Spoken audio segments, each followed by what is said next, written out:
The Woodworking Machinery Industry Association named Dale Jackson Career Center mill and cabinet maker instructor Joe Davis its 2018 Educator of the Year, an award presented to an educational institute or company with a structured curriculum tailored to training individuals for careers in the woodworking industry. In the last 23 years, Davis has educated more than 1,200 students at Dale Jackson. Leading the way in wood manufacturing and technology, Davis's classes focus on traditional woodworking and furniture making while remaining aware of new technological advances and changes occurring in the industry.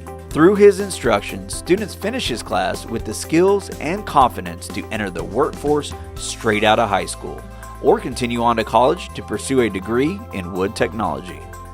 Mr. Davis gives the next generation of woodworking professionals a solid base of the traditional craft, enabling them to use the understanding of properties and limitations of wood to thrive in the industry's ever-changing landscape. Mr. Davis is set to be recognized at the annual Woodworking Convention Conference in Maui, Hawaii this May.